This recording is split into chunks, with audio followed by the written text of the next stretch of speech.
Hello दोस्तों, स्वागत है आप सभी का आपका अपने चैनल बेसिक नॉलेज में। तो कैसे हैं आप लोग? आशा करता हूं मस्त है, स्वस्थ है, पढ़ाई बहुत जबरदस्त कर रहे हैं।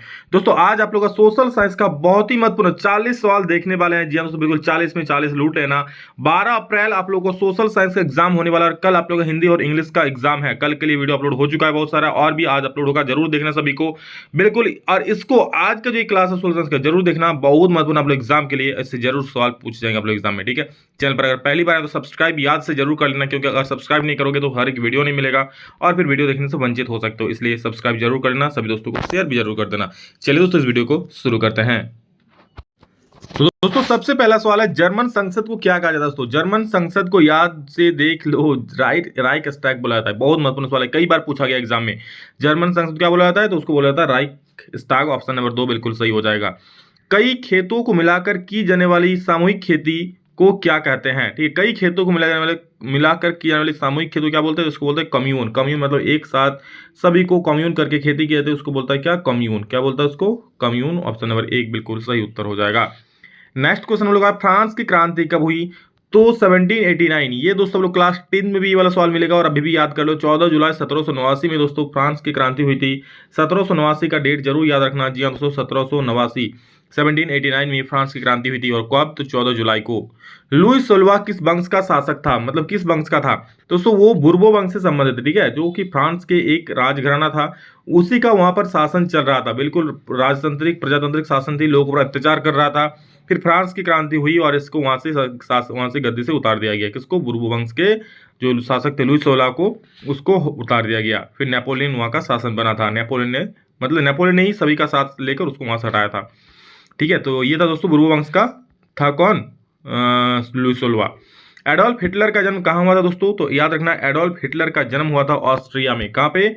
ऑस्ट्रिया में एडोल्फ हिटलर का जन्म हुआ था। अगला सवाल है, नाजी पार्टी की स्थापना कब हुई? दोस्तों एक भी ऑप्शन का सही नहीं दिख रहा है, क्योंकि इसका जो एक्चुअल स्थापना हुई थी ना, वो 1920 ईस्वी में हुआ था, लेकिन 1920 है नहीं, ठीक है। तो आप 1921 को मार सकते हैं यहाँ पर, उसके जो निकटतम ऑप्शन है। तो 1920 इसका सही उत्तर हो जाएगा। 1 मील लंबी रेल की पटरी के लिए कितने स्लीपरों की आवश्यकता पड़ती थी? 1 मील लंबी रेल की पटरी बनाने के लिए दोस्तों कितने स्लीपर की आवश्यकता पड़ेगी? तो उसमें दोस्तों याद रख लो 1200 से 1600। जी हाँ दोस्तों, 7 का जो ऑप्शन नंबर 2 है बिल्कुल सही हो जाएगा। 1200 से 1600 स्लीपर की आवश्यकता होगी 1 मील रेल की पटरी बनाने में। 7 का 2 सही हो जाएगा। मध्य अमेरिका में झूम खेती को क्या कहा जाता है दोस्तों? मध्य अमेरिका में जो झूम की खेती होती है उसे क्या बोलते हैं? उसे बोलते हैं मिल्पा। क्या बोलते हैं? मिल्पा। दिलपा दिलपा नहीं भाई, मिल्पा याद रखना। ऑप्शन नंबर 3 सही हो जाएगा। क्या? मिल्पा। 8 का 3 सही हो जाएगा। वाइमर गणराज्य की स्थापना कब हुई? वाइमर गणराज्य दोस्तों याद रख लो, वाइमर गणराज्य की स्थापना हुई थी 9 नवंबर 1918 में। 9 नवंबर 1918। ऑप्शन नंबर 2 इसका राइट स्टार हो जाएगा। राइट स्ट्राइक स्टैग बोल रहा है, राइट स्टार जर्मन संसद का नाम है, राइट आंसर हो जाएगा, ठीक है। सबसे अच्छा जंगल को क्या कहा गया है? सबसे अच्छे जंगल को क्या कहा गया दोस्तों? तो उसको आरक्षित वन कहा गया है, ठीक है। आरक्षित वन बोलो, आरक्षित जंगल बोलो, सबसे अच्छा 10 का 1 सही उत्तर हो जाए आरक्षित। ओके। नेक्स्ट क्वेश्चन है, क्षेत्रफल की दृष्टि से भारत का विश्व में कौन सा स्थान है? बहुत महत्वपूर्ण सवाल है। 7वां स्थान है, मतलब भारत से भी बड़े बड़े ज्यादा एरिया वाले 6 देश हैं। तो क्षेत्रफल की दृष्टि से भारत का कितना स्थान है? 7वां स्थान है। ऑप्शन नंबर 1 बिल्कुल सही उत्तर हो जाएगा, याद रखना।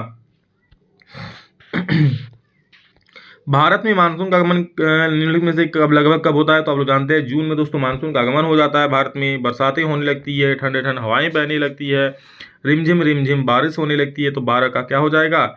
अगला सवाल देख लो क्या बोल रहा है, निम्नलिखित नदियों में से कौन सी नदी भ्रंश घाटी से होकर बहती है दोस्तों? तो भ्रंश घाटी से होकर दोस्तों आप लोगों का ताप्ती नदी बहती है। कौन? ताप्ती नदी। 13 का 4 सही उत्तर हो जाएगा। अगला सवाल है, गोवा के दक्षिण में स्थित पश्चिम तटीय पट्टी क्या है? गोवा के दक्षिण में स्थित पश्चिम तटीय पट्टी, इसका सही उत्तर दोस्तों हो जाएगा कन्नड़, ठीक है। गोवा के पश्चिम तट में कन्नड़ इसको बोलते हैं। दक्षिण में स्थित पश्चिम तटीय पट्टी है कन्नड़। नेक्स्ट देखिए, विश्व में सबसे अधिक वर्षा वाला क्षेत्र मानसीन राम है, याद रखिएगा। मानसीन राम विश्व में सबसे अधिक वर्षा वाला क्षेत्र है। ये कहाँ पाया जाता है आप लोग जरूर कमेंट करना। मानसीन राम कहाँ पे पाया जाता है? कौन सा राज्य में मानसीन राम पाया जाता है? जरूर कमेंट करना। जनगणना कितने वर्षों पर की जाती है दोस्तों? जनगणना प्रत्येक 10 वर्षों में की जाती है, ठीक है। तो 16 का जो 1 नंबर 16 का जो 3 नंबर सही हो जाएगा। प्रत्येक 10 वर्षों में की जाती है। 2021 में किया गया, 2021 से 10 जोड़ लो, 2011 में किया गया, 2011 से 10 जोड़ लो, 2021 में किया गया, अब 2031 में अगला जनगणना होगा। तो 16 का जो 3 नंबर बिल्कुल सही हो जाएगा। 17 नंबर देखो क्या बोल रहा है कि 2 नदियों के बीच के भाग को क्या कहा गया जाता है?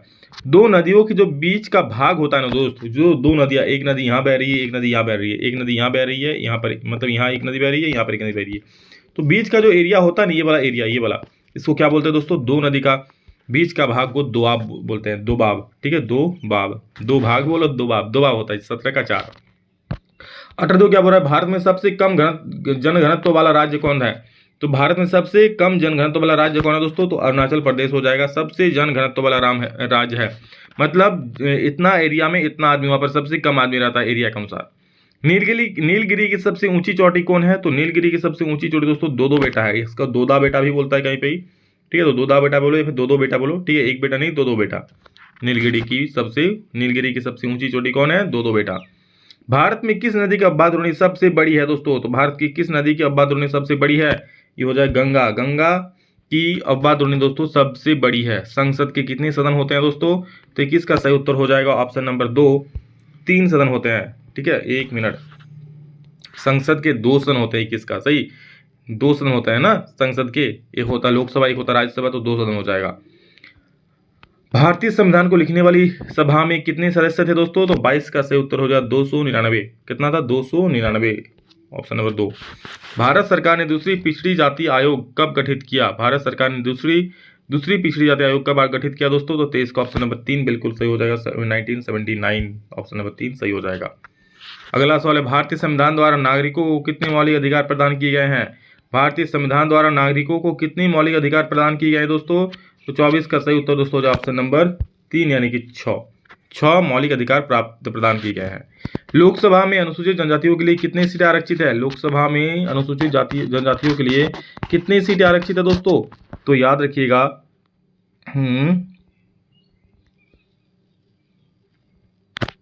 ऑप्शन नंबर जो 3 है 41 का सही उत्तर हो जाएगा। नेक्स्ट देखिए क्या है, भारतीय संसद के अंग नहीं है। भारतीय संसद के अंग क्या नहीं है दोस्तों?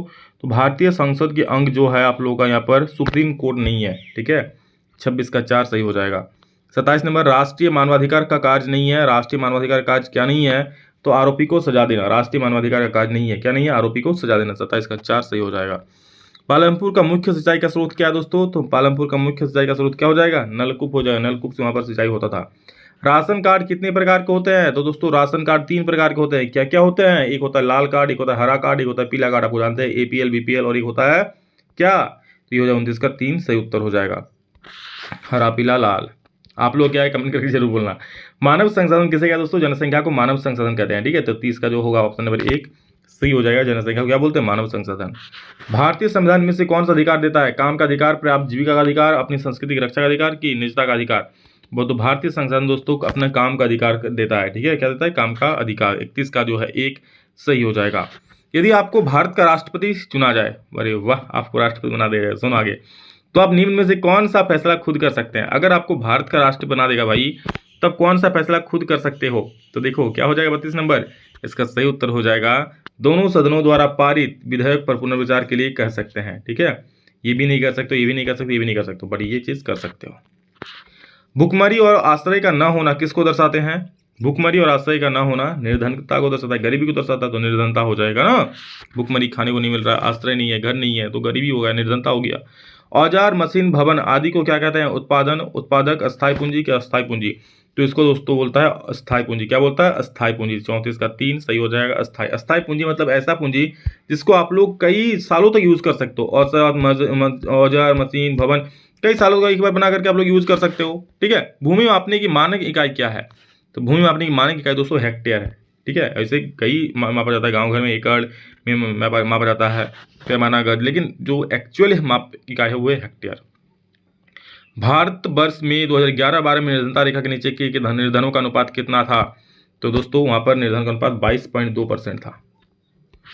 भूमि के पश्चात उत्पादन का दूसरा आवश्यक कार्य क्या है? दोस्तों पहले भूमि है, सबसे पहले तो क्या चाहिए? सबसे पहले पूंजी चाहिए। उत्पादन के लिए सबसे पहले क्या चाहिए? पूंजी चाहिए, फिर भूमि चाहिए, उसके बाद क्या होगा? उत्पादन, पूंजी, उसकी पूंजी चाहिए। ठीक है, उसके बाद भूमि चाहिए, भूमि के बाद क्या चाहिए? श्रम चाहिए। तो 37 का क्या हो जाएगा? 2 सही हो जाएगा, क्योंकि भाई तो सबसे पहले आपको पैसा चाहिए, फिर जहां पर काम करो वो भूमि चाहिए, और उसमें खुद आप मेहनत करोगे ना, तो मेहनत करना पड़ेगा, मतलब क्या? श्रम चाहिए। और तीसरा, स्वतंत्रता के बाद किस क्षेत्र में आत्मनिर्भर होना भारत का लक्ष्य रहा है? स्वतंत्रता के बाद किस क्षेत्र में आत्मनिर्भर होना भारत का लक्ष्य रहा है दोस्तों? तो खाद्यान्न के क्षेत्र में, खाद्यान्न के क्षेत्र में, ठीक है। उच्च न्यायालय या सर्वोच्च न्यायालय द्वारा सरकार को जारी किया गया एक औपचारिक लिखित आदेश। तो 39 का सही उत्तर क्या हो जाएगा? रिट। औपचारिक लिखित आदेश क्या बोलते हैं? रिट बोलते हैं। और अंतिम सवाल है, मोतीलाल नेहरू ने और कांग्रेस के 8 अन्य नेताओं ने पहली बार भारत का एक संविधान कब लिखा था? तो पहली बार भारत का एक संविधान लिखा गया था, वो लिखा था 1928 में, जब भारत आजाद भी नहीं हुआ था, ठीक है। उसके बाद फिर आजादी के बाद लिखा गया, आजादी हुआ चालू हुआ। तो ये था दोस्तों लोग टॉप 40 क्वेश्चन, सभी को शेयर कर दो। इसके बाद दोस्तों बता दूं, ध्यान से सुन लीजिए दोस्तों, इसके बाद आप लोगों का एसएसटी, मैथ और साइंस का वीडियो नहीं आएगा। डरने की जरूरत नहीं है, आज नहीं आएगा, कल उसमें धुआंधार एंट्री होगी, ठीक है। क्योंकि आज अब आप लोग जो वीडियो आएगा हिंदी और इंग्लिश का आएगा, क्योंकि कल आप लोग का दोस्तों हिंदी और इंग्लिश का एग्जाम है। अब आप लोग भी धुआंधार तरीके से हिंदी और इंग्लिश की तैयारी में जुट जाओ। सिर्फ आज का मौका है, कल आप लोग एग्जाम है, और कल आने के बाद धुआंधार तरीके से सोशल साइंस इस सब में जुट जाना। झारखंड बोर्ड बहुत ही गजब ही कर रहा है, कम से एक दिन बीच में गैप देना चाहिए तो बच्चा लोग को, लेकिन ऐसा नहीं कर रहा है। अब बताओ क्या ही, तो चलो जो भी है आप लोग को पूरा वीडियो मिलेगा, आप लोग बस देखो और उसका फायदा उठाओ, ठीक है। सब लोग सब्सक्राइब करना, ज़्यादा से ज़्यादा दोस्तों को शेयर करना, क्योंकि आपका इस शेयर किसी का फायदा कर सकता है, जो कुछ नहीं हो पढ़ा वो पढ़ सकता है, और किसी का अच्छा करोगे तो यार आपका जरूर अच्छा होगा। तो जरूर शेयर कर दो, फटाफट से दबा के शेयर कर देना, और लाइक भी सब्सक्राइब भी कर देना। चलो दोस्तों, love you all, thank you all of you, फिर नेक्स्ट वीडियो में जल्द मिलेंगे, तो जय हिंद, वंदे मातरम।